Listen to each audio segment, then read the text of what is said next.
മോഹൻലാലിന് വേണ്ടി ഒരു കഥയുണ്ടാക്കി. ആ കഥ ഇന്ന് വരെ സിനിമയായിട്ടില്ല. എന്നെങ്കിലും ഇനിയും ആവാനുള്ള ചാൻസ് ഉണ്ട്. മോഹൻലാലും ശ്രീനിവാസനും ഒന്നിക്കേണ്ട ഒരു സിനിമ ഉണ്ടാവും. അങ്ങനെ ഒരു ആഗ്രഹം ഉണ്ടോ? ആഗ്രഹമുണ്ട്. ഉണ്ട്. ഞാനിപ്പോഴും വേറൊരാളെ അന്വേഷിച്ചുകൊണ്ടിരിക്കുക. കല്യാണം നടക്കുന്ന മോഹം മനസ്സിലിരുന്നോട്ടെ. ചേച്ചിയെ കുറിച്ചുള്ള നല്ല ഓർമ്മ എന്താണോ? ചേച്ചിയെ കുറിച്ചിട്ട് നല്ല ഓർമ്മകളൊന്നുമില്ല. ആകെപ്പാടൊരു അബദ്ധം പറ്റിയ വഴിയാ തോന്നുന്നു. അവന്റെ അഭിനയമൊക്കെ ഇഷ്ടമല്ലേ? ധ്യാന്റെ സിനിമ അഭിനയമൊക്കെ അവൻ അഭിനയിക്കുന്നുണ്ട്. ഈ ധ്യാന്റെ ഇന്റർവ്യൂ ഒക്കെ അമ്മയും കാണുന്നുണ്ടല്ലോ. സങ്കടം ഉള്ളത് കൊണ്ട് അങ്ങനെ എല്ലാ ഇന്റർവ്യൂ ഞാൻ കാണാറില്ല. എന്ത് സങ്കടം? അതെല്ലാം ഓരോന്നുണ്ടാകുമോ? കൂടെ അഭിനയിക്കും ലാലേട്ടന്റെ കൂടെ. നിങ്ങൾക്ക് അത്ര ഇഷ്ടമുള്ള ഒരാളെ പരസ്പരം നല്ല ഇഷ്ടമല്ലേ? വെറുക്കാൻ കാരണങ്ങളൊന്നും ഉണ്ടായിട്ടില്ല. അതാണ് സത്യം. അതാണ് സത്യം. ഞാൻ ഒന്നും ഒളിപ്പിച്ച് വെക്കുന്ന പ്രകൃതക്കാരനല്ല. മനസ്സിലായി. ഇങ്ങനെ കൊച്ചു പിള്ളേരെ നോക്കണ ചേച്ചി, എന്നിട്ട് വേറെ കല്യാണം കഴിക്കണം പോലും. വേറെ കല്യാണം കഴിക്കണം പോലും. അപ്പൊ ചിരിക്കണുണ്ടോ? അതെ, വേറെ കല്യാണം കഴിക്കാതിരിക്കാൻ വേണ്ടിയാണ് ഇവിടെ ശ്രമിക്കുന്നത്. Make every wedding unforgettable. Joya Lucas, world's favorite jeweler. Yes! Oxygen year-end sale. Home അപ്ലയൻസിനും ഡിജിറ്റൽ ഗാഡ്ജറ്റ്സിനും ഈ വർഷത്തെ ഏറ്റവും വലിയ ഓഫറുമായി ഓക്സിജൻ ഇയർ-എൻഡ് സെയിൽ ആരംഭിച്ചിരിക്കുന്നു. Say yes to EMIs, exchanges and more only at Oxygen, the digital expert. Oxygen, the digital expert. നമ്മുടെ പ്രിയപ്പെട്ട ശ്രീനിച്ചേട്ടനും കുടുംബമാണ്. നമ്മൾ കുറെ ആയില്ല കണ്ടിട്ട് അല്ലേ? അല്ല, എന്താ കണ്ടുകൊണ്ടുള്ള ഗുണമൊന്നുമില്ലേ? നമുക്ക് ഒത്തിരി നല്ല കാര്യങ്ങൾ സംസാരിക്കാൻ മേലേ? നല്ല കാര്യങ്ങൾ സംസാരിക്കുന്നുണ്ട്. എനിക്കെന്താ ഗുണമെന്ന് ഞാൻ ചോദിച്ചു. ശ്രീനിച്ചേട്ടൻ അതുകൊണ്ട് എനിക്ക് കാശ് കിട്ടുക. പൈസക്ക് വേണ്ടിയാണ് ഇതെല്ലാം ചെയ്യണം. പൈസക്ക് വേണ്ടി മാത്രമാണ്. അപ്പൊ എത്ര രൂപയാണ് നല്ല കാര്യം പറയാൻ? എത്ര രൂപയാണ് ചീത്ത കാര്യം പറയാൻ? എത്ര രൂപയാണ് നല്ല കാര്യങ്ങൾ പറഞ്ഞാൽ 5000. ചീത്ത കാര്യങ്ങളാണെങ്കിൽ ചീത്ത കാര്യങ്ങൾ 17. അപ്പൊ നല്ല കാര്യങ്ങൾ മതി എനിക്ക്. നമുക്ക് എല്ലാ കാര്യങ്ങളും ഓർത്തിരിക്കണം. നല്ലതും ചീത്തയുമായ എല്ലാ കാര്യങ്ങളും ഓർത്തിരിക്കണം. ആ ഓർമ്മയിലുള്ളപ്പോഴാണ് നമുക്ക് പല കാര്യങ്ങളും സംസാരിക്കാൻ പറ്റുള്ളൂ അല്ലെ? ഒരു കാര്യം ചോദിക്കട്ടെ, ഈ ചേച്ചിയില് ഇപ്പൊ ഭാര്യയാണ്, ചേച്ചിയെ കുറിച്ചുള്ള നല്ല ഓർമ്മ എന്താണുള്ളത്? നല്ല ഓർമ്മ എന്താണുള്ളത്? ഇപ്പൊ പറയണം. ചേച്ചിയെ കുറിച്ചിട്ട് നല്ല ഓർമ്മകളൊന്നുമില്ല. ഒന്നുമില്ലേ? ചേച്ചി കേട്ടല്ലോ ഒന്നുമില്ലാന്ന് പറയണം. ചോദിക്കാം. നല്ല ഒന്നുമില്ല. എനിക്ക് ആകെപ്പാടൊരു അബദ്ധം പറ്റിയ വഴിയാ തോന്നുന്നു. ചേച്ചി കേട്ടല്ലോ, പറഞ്ഞോട്ടെ അല്ലേ? പറഞ്ഞോട്ടെ. ഒരിക്കലും അബദ്ധമല്ലാന്ന് ശ്രീചേട്ടൻ അറിയാം. ചിരിയെന്ന് എനിക്ക് മനസ്സിലാവുന്നുണ്ട്. ഞാൻ ഇപ്പോഴും വേറൊരാളെ അന്വേഷിച്ചുകൊണ്ടിരിക്കുക. ഇഷ്ടപ്പെട്ടോണ്ടിരിക്കുകയാണോ? ഇഷ്ടപ്പെടുന്നുണ്ട്. സ്വന്തമാക്കി കഴിഞ്ഞാൽ എനിക്ക് സമാധാനാവും. കേട്ടല്ലോ അല്ലേ? ധൈര്യം വേണ്ടി ആരാന്ന് പറയാം. ചോദിക്കാൻ ധൈര്യമില്ല. ചേച്ചി ചോദിക്കാൻ ധൈര്യമില്ലാന്നുണ്ടോ? ശ്രീചേട്ടൻ കള്ളം പറയല്ലോ കേട്ടോ. ആളെ പേര് ഞാൻ പറയില്ലെങ്കിലും ഇപ്പൊ ചെലപ്പോ പറയില്ല. പക്ഷെ ആളുണ്ട്, ഇവളോട് പറഞ്ഞിട്ടുമുണ്ട്. പറഞ്ഞിട്ടുണ്ടോ? എന്നോടൊന്നും പറഞ്ഞിട്ടില്ല. വേറെ ആള് കല്യാണം കഴിക്കണം നേരത്തെ പ്രാവശ്യം പറഞ്ഞു. കല്യാണം കഴിക്കണം എന്ന് പറഞ്ഞു. അപ്പൊ അതുപോലെ അപ്പൊ ഞാൻ പറഞ്ഞിട്ടില്ല എന്നുള്ള ഉറപ്പായില്ലേ? കല്യാണം കഴിക്കണം എന്ന് എന്നോട് പറഞ്ഞു. അത് ഇപ്പോഴും പറയുന്നുണ്ട്. ഇപ്പോഴും കഴിക്കണം കല്യാണം കഴിക്കണം എന്ന് പറഞ്ഞു നടക്കുന്നു. സിനിമയിൽ ഒത്തിരി കല്യാണം കഴിച്ചിട്ടില്ലേ? ജീവിതത്തിൽ ഇനിയും കല്യാണം. അതായത് മെനിയെന്ന് ഇവിടെ ഒരു ഡോക്ടർ വന്നു. ആ ഡോക്ടർ കൊണ്ടുവന്ന ആള് പറഞ്ഞു, കുട്ടികളില്ലാത്തവർക്ക് കുട്ടികൾക്ക് അങ്ങനത്തെ ചികിത്സയൊക്കെ അറിയാവുന്ന ആളാണ് കുട്ടികളുണ്ടാവാൻ. ഞാൻ പറഞ്ഞ് എനിക്കൊന്ന് അദ്ദേഹത്തോട് പറഞ്ഞിട്ട് കുറച്ച് കുട്ടികൾ വേണം. കാരണം ജാനിന് 34ാമത്തെ വയസ്സായത്. ഈ 34 വയസ്സിന് ഇപ്പോഴത്തെ എനിക്ക് കുട്ടികൾ ഉണ്ടായിട്ടേ ഇല്ല. എനിക്ക് കുറച്ച് കുട്ടികളെ വേണം. അവിടെ അദ്ദേഹത്തൊക്കെ അളന്ന് പറഞ്ഞിട്ടുണ്ട്. ഈ പറഞ്ഞ പോലെ ഈ ഇപ്പൊ ചേച്ചിയുടെ അടുത്ത് പറഞ്ഞല്ലോ എനിക്ക് വേറെ കല്യാണം കഴിക്കണം എന്നൊക്കെ. അതൊക്കെ നടക്കട്ടെ. ചേച്ചി പക്ഷെ സമ്മതിക്കില്ല. കല്യാണം നടക്കുന്ന മോഹം മനസ്സിലിരുന്നോട്ടെ. അത് മോഹം മനസ്സിലിരുന്നത് പറയണൊക്കെ നമ്മള് കേൾക്കും അല്ലേ ചേച്ചി? അതെ അതെ അതെ അതെ. ആ മോഹം മനസ്സിലിരുന്നോട്ടെ. ഞാൻ എവിടെയെങ്കിലും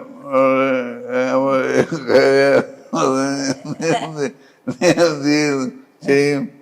കല്യാണം കഴിച്ചാൽ കല്യാണം കഴിഞ്ഞിട്ട് ഞാൻ തന്നെ ചെയ്യും, ഞാൻ തന്നെ കല്യാണം കഴിക്കൂ. അന്നേരം കാണാം.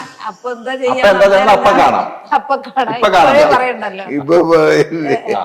ഇപ്പൊ പറയില്ല. ഇപ്പം പറയേണ്ട ആവശ്യമില്ല. ഇപ്പൊ പറയില്ല. അപ്പൊ ശരിക്കും കല്യാണം കഴിക്കാൻ ശരിക്കും കല്യാണം കഴിച്ചോളൂ, കഴിക്കണ്ടെന്ന് പറയുന്നില്ല. അത് ആ കാര്യം തീരുമാനമായി. ധ്യാനും വിനീതും അല്ലേ? ധ്യാനും വിനീതും. ഈ ധ്യാന്റെ ഇന്റർവ്യൂ ഒക്കെ കാണാറില്ലേ? ധ്യാന്റെ ഇന്റർവ്യൂ ഒക്കെ കാണുമ്പോ ചിരിക്കാറുണ്ടോ? ശരിക്കും പറ്റുന്ന കാര്യങ്ങള് അതിന് വകുപ്പുണ്ടെങ്കിൽ ശരിക്കും. അവൻ അച്ഛനെ പോലെയാണ്, എല്ലാം തുറന്നു പറയും. ധ്യാൻ എല്ലാം തുറന്നു പറയും. ഞാൻ പലതും തുറന്ന് പറയില്ല, പക്ഷെ യഥാർത്ഥത്തിൽ. അതെയോ? അതെ, ഉറപ്പാ? ഉറപ്പ്. അവൻ ഇങ്ങനെ തുറന്ന് പറയുന്നു. അത് തുറന്നു പറയുമ്പോ എന്ത് തോന്നും ശ്രീചേട്ടന്? അപ്പൊ എനിക്ക് ഇഷ്ടപ്പെടാറില്ല. ഇഷ്ടം? എന്റെ സ്വഭാവം നേരെ തിരിച്ചാണ്. പലതും ഞാൻ തുറന്ന് പറയില്ല. അപ്പൊ അവൻ പറയുന്നത് എനിക്ക് ഇഷ്ടപ്പെടാറില്ല. ഇഷ്ടപ്പെടില്ല. എന്നെ അവന്റെ അഭിനയമൊക്കെ ഇഷ്ടമല്ലേ? ധ്യാന്റെ സിനിമ അഭിനയമൊക്കെ അവൻ അഭിനയിക്കുന്നുണ്ട്.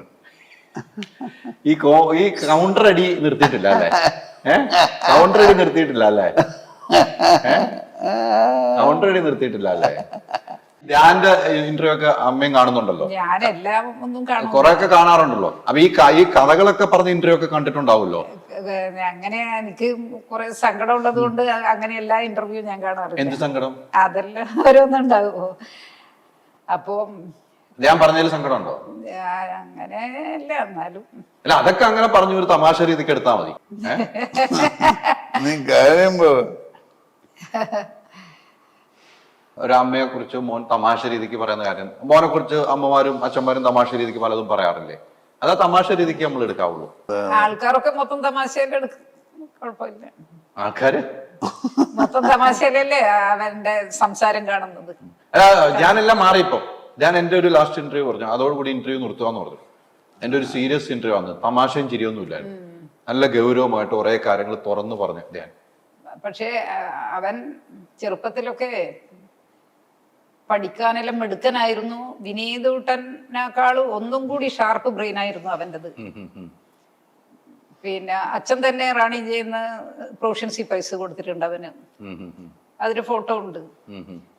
വിനീതൂട്ടന് 10ാം ക്ലാസ്സില് മാപ്പിളപ്പാട്ടിന് സ്റ്റേറ്റില് പ്രൈസ് കിട്ടിയില്ലേ? ആ സമയത്ത് ധ്യാനൂട്ടന് അച്ഛൻ പിന്നെ പ്രൊഫഷൻസി പ്രൈസും കൊടുത്തിരുന്നു. വിനീതൂട്ടന് ഗോൾഡ് മെഡല് അത് അച്ഛൻ തന്നെയാണ് കൊടുത്തത്. അവര് റാണിജിന്ന് അച്ഛനെ ഇൻവൈറ്റ് ചെയ്തു അവിടുത്തെ ആനിവേഴ്സറിക്ക്. അപ്പൊ ഏട്ടൻ തന്നെയാ രണ്ടുപേർക്കും കൊടുത്തത്. ഒത്തിരി ഓർമ്മകളുണ്ടല്ലോ അല്ലെ? അന്ന് ചേച്ചിയാണല്ലോ ഇവരുടെ സ്കൂളിലൊക്കെ പോണ അല്ലെ? ഈ മത്സരത്തിന് മുമ്പ് ചേച്ചിയാണോ കൂടെ പോകുന്നത് അല്ലെ? ചേട്ടൻ ഷൂട്ടിംഗ് ലൊക്കേഷനിലൊക്കെ ആയിരിക്കും അല്ലേ? ഈ ചെന്നൈയിലുള്ള ജീവിതമാണ്, ചെന്നൈയിൽ ആയിരുന്നല്ലോ ജീവിതം അല്ലേ? ഈ ഞാൻ പറഞ്ഞ ഒരു ഇന്റർവ്യൂവിൽ പറഞ്ഞ ചെന്നൈയിൽ അച്ഛന്റെ ജീവിതത്തിൽ ആരും തിരിഞ്ഞു നോക്കിയിട്ടില്ല എന്നാണ് ഞാൻ പറഞ്ഞത്. അത് വലിയ പ്രയാസത്തോടുകൂടിയാണ് ധ്യാൻകുട്ടൻ പറഞ്ഞത്. ധ്യാനല്ല, അച്ഛനെ ഒന്നും തിരിഞ്ഞു നോക്കിയിട്ടില്ല എന്ന് സിനിമാക്കാര്. അച്ഛനെ നോക്കിയിട്ടൊന്നുമില്ല. അന്ന് അച്ഛനൊക്കെ ഒത്തിരി കഷ്ടപ്പെട്ടാലോ ചെന്നൈയില്. അന്നൊന്നും അച്ഛനെ ഒന്നും ആരും തിരിഞ്ഞു നോക്കാണ്ട് ഒത്തിരി ആളുകളുണ്ട്. ഇന്നിപ്പോ അച്ഛനൊക്കെ വലിയ കാര്യമാണെന്ന് അവർക്ക്.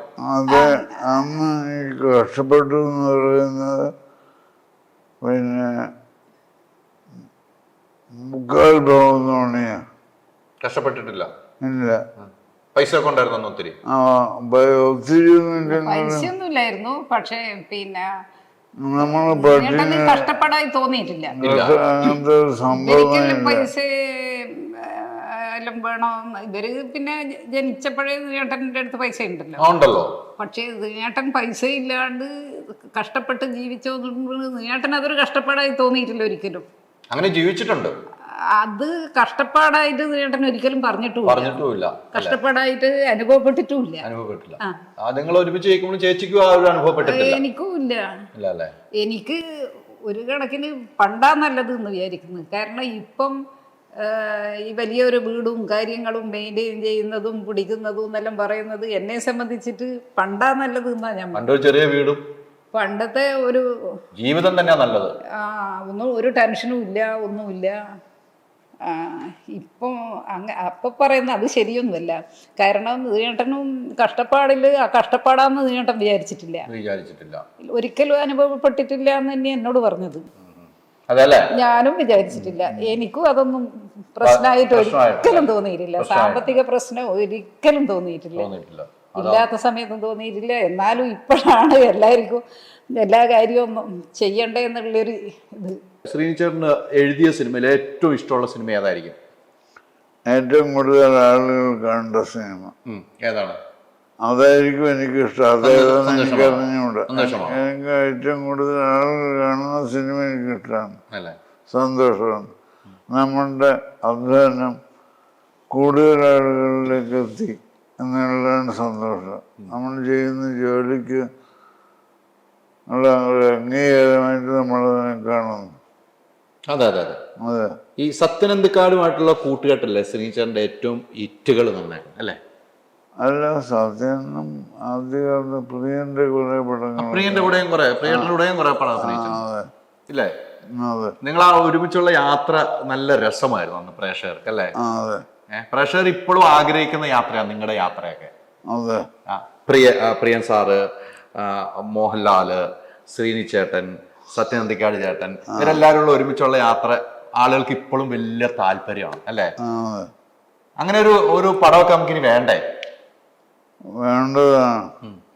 മോഹൻലാല്, ശ്രീനിവാസൻ, സത്യനന്ദിക്കാട്, പ്രിയദർശൻ, ഇവരാരെങ്കിലും, പ്രിയദർശനോ അല്ലെങ്കിൽ സത്യനന്ദിക്കാടോ ഡയറക്ടർ, ശ്രീനിച്ചേട്ടന്റെ ഒരു സ്ക്രിപ്റ്റ്, മോഹൻലാലും ശ്രീനിച്ചേട്ടൻ ഒരുമിച്ച് അഭിനയിക്കും, അങ്ങനെ ഒരു സിനിമ നമുക്ക് ഈ കാലഘട്ടത്തിൽ വേണ്ടേ? അന്ന് നമ്മള് പിന്നെ ആലോചിച്ചതും എടുത്തതുമായിട്ടുള്ള സിനിമകളുടെ ഒരു പ്രത്യേകത എന്ന് പറഞ്ഞാൽ ഡൗൺ ടു എർത്ത് ആയിട്ടുള്ള കാര്യങ്ങളായിരുന്നു, ആളുകൾക്ക് പെട്ടെന്ന് മനസ്സിലാവുന്ന കാര്യങ്ങളായിരുന്നു, സിമ്പിളായിരുന്നു. ഹ്യൂമറും ഭയങ്കര സ്ലാപ്സ്റ്റിക് കോമഡിയൊന്നുമല്ല. ജീവിതത്തിൽ നമ്മൾ കണ്ടുമുട്ടിയിട്ടുള്ള സന്ദർഭങ്ങളിൽ ചിരിയാണ് അവിടെ പലപ്പോഴും ഉണ്ടായിട്ടുള്ളത്. അപ്പോൾ ഗാന്ധിനഗർ സെക്കൻഡ് സ്ട്രീറ്റ് ഭയങ്കര കഥയൊന്നുമില്ല. ഒരു ജോലിയില്ലാത്ത ഒരാള് സുഹൃത്തിനെ അന്വേഷിച്ച് സ്ഥലത്തേക്ക് വരികയാണ്, എന്നെ. അപ്പോൾ ഒരു ജോലി കൊടുക്കാൻ എനിക്ക് കഴിവൊന്നുമില്ല.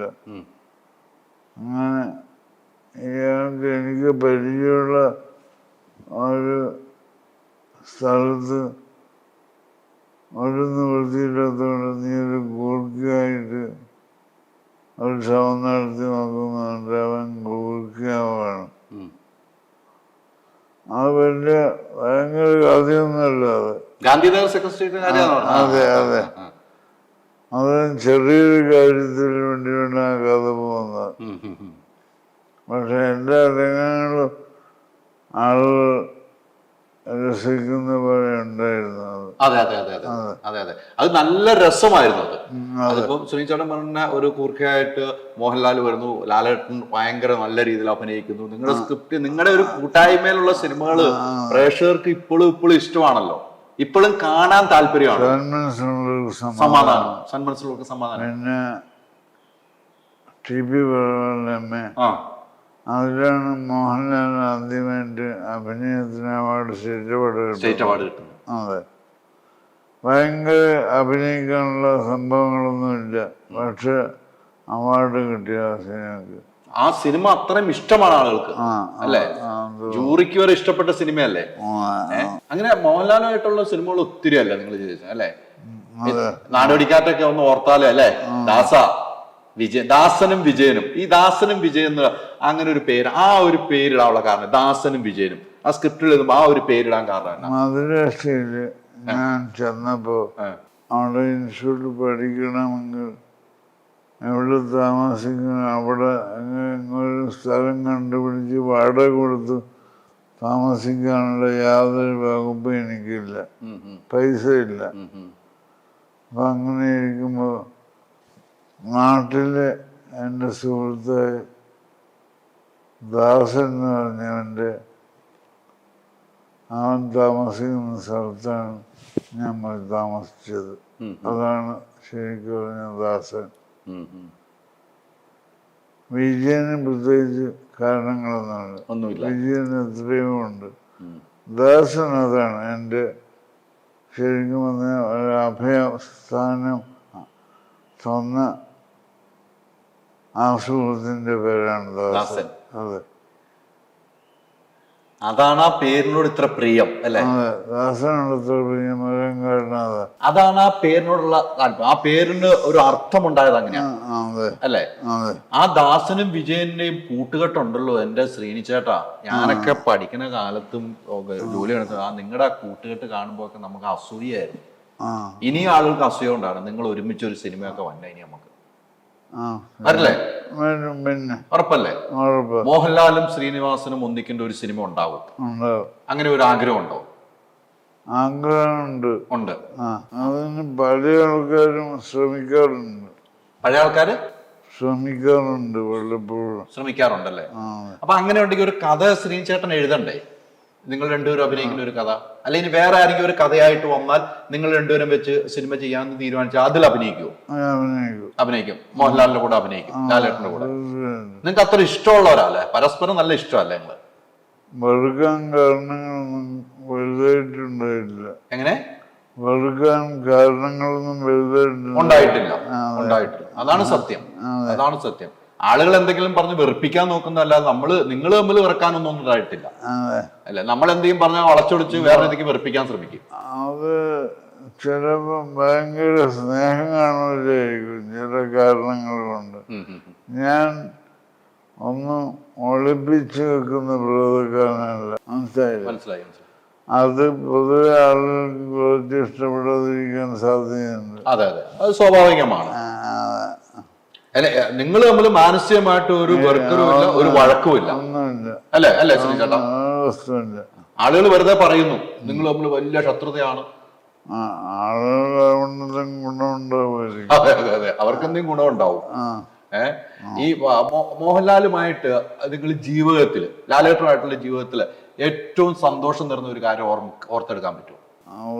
ഒന്ന് രണ്ടാഴ്ച ഓർമ്മിച്ച് കഴിഞ്ഞതിന് ശേഷം പറയാം. അത് കളിയാക്കി തന്നെ 1-2 പ്രാവശ്യം ആലോചിച്ചിട്ട് പറയാം. അതുകൊണ്ട് വെച്ചാൽ അറിയാൻ കേട്ടോ പറയാം. അല്ല, ചെറിയൊരു ആലോചന പെട്ടെന്ന് പറഞ്ഞ സാധനം പറഞ്ഞു. പറയാൻ പറ്റൂല. ഒത്തിരി ഉണ്ടല്ലേ രസകരമായ മുഹൂർത്തങ്ങൾ. സ്ക്രിപ്റ്റ് എഴുതുമ്പോ ഇപ്പൊ ലാലേട്ടനുമായിട്ടുള്ള ഒരു സ്ക്രിപ്റ്റ് ഒക്കെ ശ്രീചേട്ടൻ എഴുതുന്ന സ്ക്രിപ്റ്റുകളുണ്ടല്ലോ, ആ സ്ക്രിപ്റ്റ് കഴിഞ്ഞ് വായിച്ചൊക്കെ കേൾക്കുമ്പോൾ മോഹൻലാലിനോട് എന്ന് പറഞ്ഞ വ്യക്തിയോട് വായിച്ചു കേൾക്കുമ്പോൾ ശ്രീനി ഇത് അവിടെ നിന്ന് മാറ്റി ഇങ്ങോട്ട് വെച്ചാൽ അത് നന്നായിരിക്കും, അപ്പം ശ്രീചേട്ടൻ ലാല അത് അങ്ങനെ ചെയ്താൽ അങ്ങനെയൊക്കെ ഒരു സംസാരമൊക്കെ നിങ്ങൾ ഉണ്ടാകാറുണ്ടോ? ഉണ്ടാകാറുണ്ടല്ലേ? അത് ആശയവിനിമയം നടത്താറുണ്ട്. അത് ഗുണം ചെയ്യും സിനിമയ്ക്ക്. ഇങ്ങനെ കൊച്ചു പിള്ളേരെ നോക്കണ ചേച്ചി, എന്നിട്ട് വേറെ കല്യാണം കഴിക്കണം പോലും, വേറെ കല്യാണം കഴിക്കണം പോലും. അപ്പൊ ചിരിക്കണുണ്ടോ? അതെ, വേറെ കല്യാണം കഴിക്കാതിരിക്കാൻ വേണ്ടിയാണ് ഇവിടെ ശ്രമിക്കുന്നത്. ഇങ്ങനെയൊക്കെ എല്ലാം തന്നെ അല്ലേ? അപ്പൊ ഞാൻ വിട്ടു പോകില്ല, വേറെ കല്യാണം. അല്ലാതെ നല്ലത് അങ്ങനെ ഇടയ്ക്ക് പറഞ്ഞുകൊണ്ടിരുന്നത്. അപ്പൊ നല്ല ഫുഡൊക്കെ നല്ല ഫുഡ് കിട്ടുന്നത്. അതല്ലേ നമ്മൾ പറഞ്ഞു വെച്ചത് ഇതല്ലായിരുന്നോ? മോഹൻലാലും ശ്രീചേട്ടനുമായിട്ടുള്ള ഒരു സിനിമ വരുന്നു അല്ലെ? പല ആൾക്കാരും കൂടെ ഒന്ന് ശ്രമിക്കണം അല്ലേ? എല്ലാ ശ്രമം ഇപ്പോഴേ നടക്കുന്നുണ്ടല്ലേ? ആഗ്രഹമുണ്ട്. അത് എന്തിനാണ് എപ്പോഴും അതാണ് ഇഷ്ടം. അതല്ലേ? പക്ഷെ അതെന്ത് കാരണം പ്ലാനൊന്നുമില്ല. പ്ലാനില്ല. പ്രിയന്റെ പ്ലാനൊരു പ്ലാനുണ്ട്. പറഞ്ഞിരുന്നു അല്ലേ? അപ്പൊ ഉടനെയൊക്കെ ഒരു സിനിമ വേണം നമുക്ക് അങ്ങനത്തെ. നിങ്ങളും ശ്രീനിച്ചേട്ടനും മോഹൻലാലും വീണ്ടും ഒരുമിച്ച് വിനീത് ആഗ്രഹമുണ്ട്. ആർക്കാ? വിനീതിന് നമ്മുടെ വിനീതിന് ആഗ്രഹമുണ്ട്. അതായിരിക്കും ചിലപ്പോ ആദ്യം നടക്കുക. നാടോടിക്കാറ്റ് സിനിമയിൽ എന്റെ മനസ്സിൽ എപ്പോഴും ഓർത്തിരിക്കുന്ന ആ ഗൾഫിലേക്ക് പോകുന്ന ഒരു സാധനം ഉണ്ടല്ലോ, മമ്മൂക്കായ കൊണ്ടുവന്ന അസ്സലാമു അലൈക്കും വാലൈക്കും സലാം. മമ്മൂക്കായ ഇപ്പൊ നമ്മളെ വിട്ടു പോയല്ലോ, മരണപ്പെട്ടു പോയല്ലോ. മമ്മൂക്കായുമായിട്ടുള്ള ഒരു ഓർമ്മ എന്താണുള്ളത്? ഓർമ്മ എന്ന് പറഞ്ഞാൽ ഇന്ന് ഞാൻ അതിനെപ്പറ്റി പറഞ്ഞപ്പോൾ ഒരുപാട് കാര്യങ്ങൾ ഓർമ്മയിലേക്ക് വന്നതാണ്. എന്താണ് സംഭവം എന്ന് വെച്ചാൽ, അന്ന് ഞാൻ കാണുമ്പോൾ മമ്മൂക്കായ അവിടുത്തെ സ്കിറ്റുകളിലും കോഴിക്കോട് ഭാഗത്തുള്ള ഗോവിന്ദപുരം എന്നൊരു സ്ഥലമുണ്ട്, അവിടെയൊക്കെ സ്കിറ്റുകളും മറ്റും അഭിനയിക്കുന്ന ഒരാളായിരുന്നു. അന്യരുടെ ഭൂമി എന്ന് പറഞ്ഞ സിനിമയിൽ അഭിനയിച്ചിട്ടുണ്ട്, പക്ഷെ സിനിമാ നടനായിട്ടില്ല. ഇന്ത്യയിൽ ഒരു വീടിൻ്റെ ഇന്ത്യയിൽ വർക്ക് ചെയ്യുന്ന ഡെക്കോർ എന്ന് പറഞ്ഞിട്ടൊരു സ്ഥാപനം കോഴിക്കോടുണ്ട്. അവിടുത്തെ ഒരു സ്ഥിരമാളാണ് മമ്മൂക്കായ. അതിൻ്റെ കാരണം എന്ന് പറഞ്ഞാൽ അതിൻ്റെ ഉടമസ്ഥൻ അശോകൻ എന്ന് പറഞ്ഞ ആളാണ്. എൻ്റെ നാട്ടിലെ വീടിൻ്റെ എല്ലാ വർക്കും ചെയ്ത അശോകനാണ്. അശോകന് ഞാനായിട്ട് ഭയങ്കര അടുപ്പമുണ്ട് കുറേ കാലമായിട്ട്. അപ്പോൾ എന്നേക്കാൾ കൂടുതൽ പിന്നെ മമ്മൂക്കയോട് അടുപ്പം വെച്ച് കൊടുത്തിരുന്ന ആളാണ് അശോകൻ. അപ്പോൾ ഞാനും സിബിയും അലിയനും ദൂരെ ദൂരെയുടെ കൂടുകൂട്ടാം എന്ന് പറയുന്ന സിനിമയ്ക്ക് വേണ്ടി കോഴിക്കോട് മഹാറാണിയിൽ ഇരുന്ന് കഥ സംസാരിക്കുകയാണ്. അവിടെ കഥ സംസാരിക്കുമ്പോൾ പല സംഭവങ്ങളുണ്ട്. ചില തമാശകൾ ഞാൻ പറയാം. അതിൻ്റെ നിർമ്മാതാവ് എന്ന് പറയുന്നത് അരോമ മണി എന്ന് പറയുന്ന ആളാണ്. അദ്ദേഹം വന്നിട്ട് ഞങ്ങൾ കഥ സംസാരിക്കുന്നതിനിടയിൽ വന്നിട്ട് ഒരു കാര്യമുണ്ട് കേട്ടോ, നിങ്ങൾ എന്ത് കഥ വേണമെങ്കിൽ എടുത്തോളൂ, പക്ഷെ താഴോട്ട് പടം ഓടണമെങ്കിൽ എന്നുവെച്ചാൽ സി ക്ലാസ് അതുപോലെ സാധാരണ പാവങ്ങളുടെ ഇടയിൽ പടം ഓടണമെങ്കിൽ ഒരു 3 അടിയെങ്കിലും വേണം.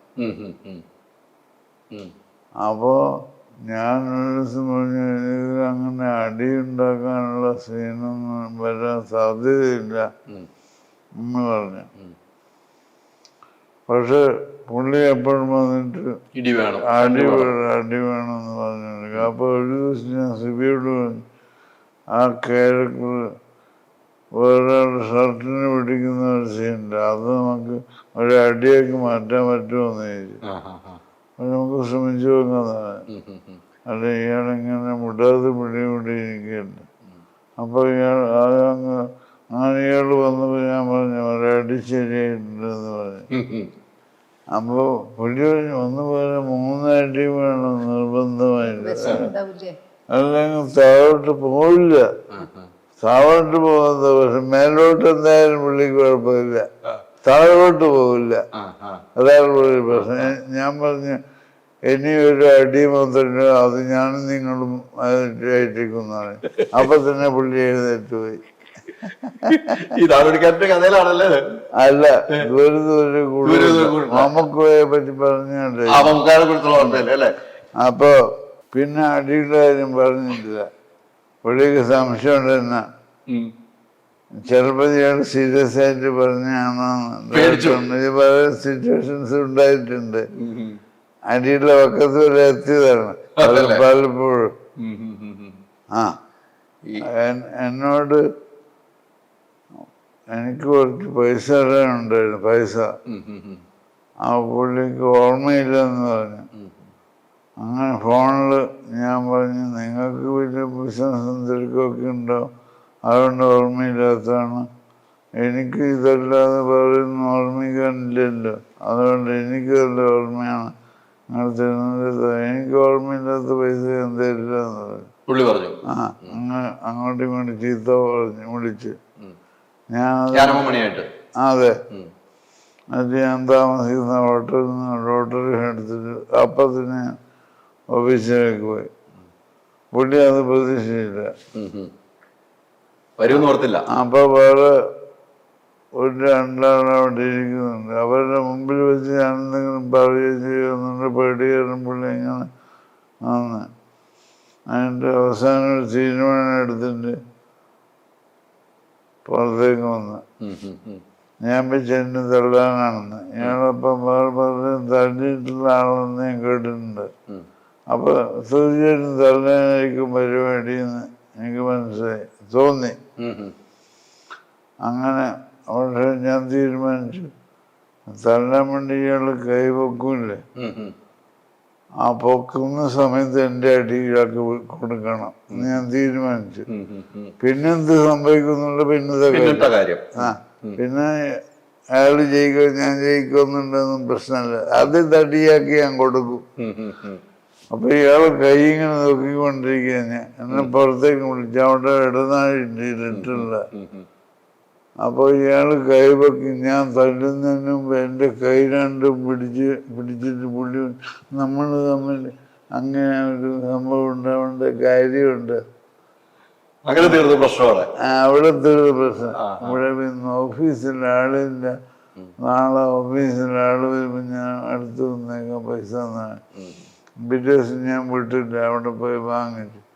അങ്ങനെ രോഹിതമായി കഴിഞ്ഞതിന് ശേഷം ഇദ്ദേഹത്തിൻ്റെ മുറിയിൽ വെച്ചിട്ട് എന്നോട് ചോദിച്ചു, അല്ല സംവിധാനം ചെയ്യാമെന്ന് ആഗ്രഹമില്ല, അങ്ങനെ ആഗ്രഹമുണ്ടെങ്കിൽ അരോമക്ക് വേണ്ടി ഒരു പടം സംവിധാനം ചെയ്ത് തന്നൂടെ എന്ന് ചോദിച്ചു.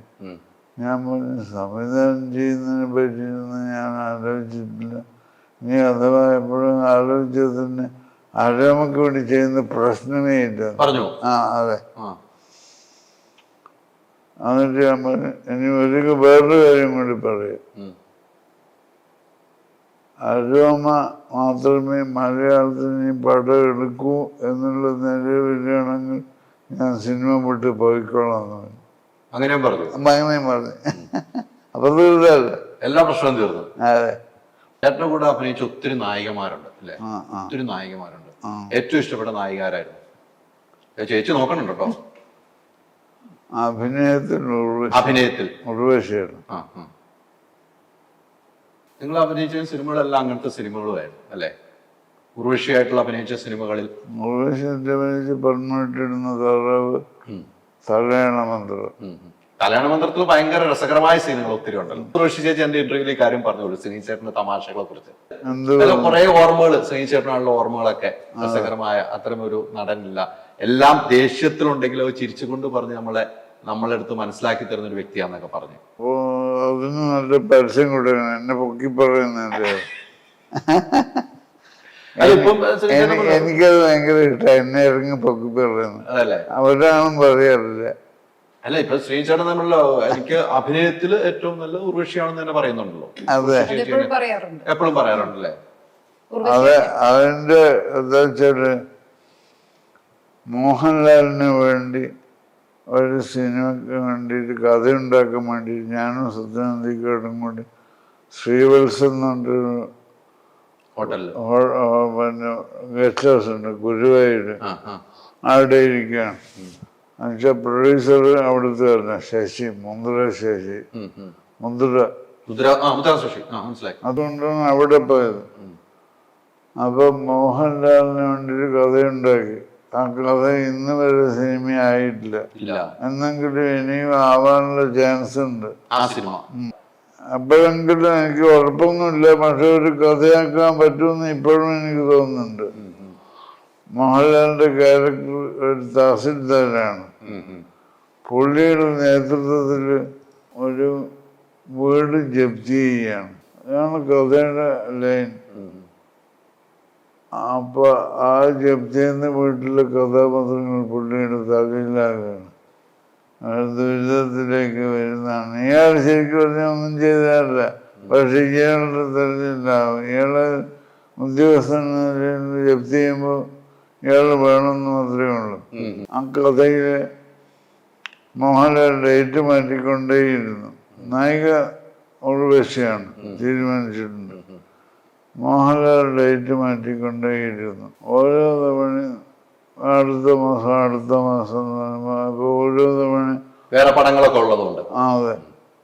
സത്യനന്ദിക്കാട് ഉർവശിയെ വിളിച്ചിട്ട് അവരുടെ ഡേറ്റ് മാറ്റാൻ ഇടയ്ക്കിടയ്ക്ക് പറഞ്ഞ് മടുത്ത്. മനസ്സിലായി.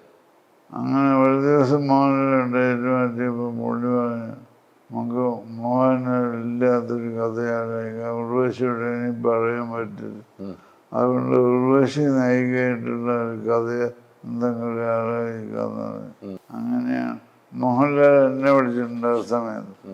സത്യേട്ടനോടൊന്ന് പറയുന്ന വൃത്തികളുണ്ടാണ് ഞാനപ്പോൾ പറഞ്ഞ് ഈ വിഷയം എനിക്ക് പറയാൻ പറ്റില്ല. നിങ്ങൾ തമ്മിൽ പറഞ്ഞ് തീരുമാനമെടുക്കണ്ട. നിങ്ങൾ നമ്മൾ പറഞ്ഞു തീർത്തോ? അതെ. അപ്പോൾ ഉർവശി മെയിൻ കഥാപാത്രമായിട്ടുള്ള ഒരു കഥയ്ക്ക് വേണ്ടി ആലോചിച്ചു. ഒരു ദിവസം രാമന് ഞാൻ പറഞ്ഞ ഒരു കഥ ഒരു വരി കഥയാണ് പറഞ്ഞത്. അതാണ് സിനിമയായത്. ഞാൻ പറഞ്ഞ കഥ എന്ന് പറഞ്ഞാൽ നമുക്ക് ഇങ്ങനെ ഒന്ന് ആലോചിക്കാം. ഭർത്താവിൻ്റെ വരുമാനത്തിനും അപ്പുറത്ത് ആഗ്രഹങ്ങൾ വെച്ച് പുലർത്തുന്നൊരു ഭാര്യ. സത്യം പറഞ്ഞാൽ അത് കൊള്ളാമെന്നാണ്. അവനെ അത് നമുക്ക് എടുക്കാം. ഒറ്റവരിയാണ്. ഒറ്റവരി. ആ കഥ ഇപ്പൊ എല്ലാവർക്കും ഇത് പേര് വരാതെ പ്രേക്ഷകർക്ക് മനസ്സിലായി ആ സിനിമ ഇപ്പൊ തന്നെ. അതെ. ഞങ്ങള് ഇന്ന് കഥ പറഞ്ഞ് അത് കഴിഞ്ഞിട്ട് 10 ദിവസത്തിനകം ഷൂട്ടിങ് തുടങ്ങി. തിരുവനന്തപുരത്ത്. ഗുരുവായൂരിൽ നിന്ന് നേരെ തിരുവനന്തപുരത്ത് ഷൂട്ടിങ് തുടങ്ങി. അത്ര പെട്ടെന്ന് അതിൻ്റെ കഥയുടെ ലൈൻ, കാരണം ചില കഥകൾ അങ്ങനെയാണ് പെട്ടെന്ന് ഇത് കഥ വന്നു കഴിഞ്ഞാൽ നമ്മൾ കൂടുതൽ അറിയിക്കാതെ തുടർന്നുള്ള സീനുകൾ എങ്ങനെ ഇത് ഉണ്ടാവണം എന്നുള്ളതും കൂടി തെളിഞ്ഞു വരും മനസ്സിൽ. ചില കഥകൾക്ക് അങ്ങനത്തെ ഗുണമുണ്ടാവും, ചില കഥകളിൽ നമ്മൾ പെട്ടുപോകും ചിലപ്പോ. അപ്പൊ അത്തരമുണ്ടായ ഒരു കഥകളാണ്. അങ്ങനെ ഒത്തിരി നല്ല കഥകൾ ഇനിയും ഉണ്ടാകണം. ഇനിയിപ്പം എനിക്ക് അതൊക്കെയാണ് ആവശ്യം. നിങ്ങളും ഗാന്ധി സെക്കൻഡ് സ്ട്രീറ്റിന്റെ സംഭവത്തിൽ എങ്ങനെയാന്ന് വെച്ചാൽ ആദ്യം ഉണ്ടാവുന്ന പേര് അവര് സത്യന്റെ മുകളിൽ ചെന്നിട്ട് ഞാൻ പറഞ്ഞു ഒരു കോളനി, അവിടെ പല തരത്തിലുള്ള കഥാപാത്രങ്ങൾ, കണ്ണുമുടിയന്മാർ, പെൻഗ്ലിൻ, അവിടെ ഇടുന്ന ആള്, അങ്ങനെ ആൾക്കാരൊക്കെ താമസിക്കുന്ന ഒരു കോളനിയില് കുറെ കഥാപാത്രങ്ങളെ വെച്ചിട്ട് നമുക്കൊരു കഥ ഉണ്ടാക്കണം. അതിൻ്റെ ഗാന്ധി സെക്കൻഡ് സ്ട്രീറ്റ് എന്ന് പേരിടാതെ. സത്യം പറഞ്ഞ ആ പേര് കൊള്ളാമെന്ന്. പിന്നെ അതിനു വേണ്ടി പിടിച്ചപ്പോഴാണ് ആ കഥ ഉണ്ടായത്. ഭക്ഷണം കഴിക്കണ്ടേ? ഇത്രയും പോരെ? എന്നുണ്ടോ? എനിക്ക് ഇത്രയൊന്നും പോരാ. ഇനിയും പറയണോ? എന്നെയും പൈസ വേണം. പൈസ പിന്നെ തരൂ. അല്ല, നമ്മൾ അവസാനിപ്പിക്കുകയാണ്. അപ്പൊ ഇനി മക്കളിലൂടെയാണല്ലോ നമ്മുടെ യാത്ര അല്ലെ? എന്റെ കൂടെയും പ്രണവ് മോഹൻലാലിന്റെ കൂടെയും വിനീതിന്റെ കൂടെയുള്ള ഒത്തിരി യാത്രകൾ നിങ്ങൾക്ക് ഇനിയും നടത്തട്ടെ. എല്ലാവിധ ആശംസകളും. ശ്രീചേട്ടാ, എനിക്ക് ഒത്തിരി സന്തോഷമായ. ചേച്ചി ഒത്തിരി സന്തോഷം കേട്ടോ. Yes, oxygen year end sale. Home അപ്ലയൻസസിനും ഡിജിറ്റൽ ഗാഡ്ജറ്റ്സിനും ഈ വർഷത്തെ ഏറ്റവും വലിയ ഓഫറുമായി ഓക്സിജൻ ഇയർ എൻഡ് സെയിൽ ആരംഭിച്ചിരിക്കുന്നു. Say yes to EMIs, exchanges and more only at Oxygen, the digital expert. Oxygen, the digital expert. Make every wedding unforgettable.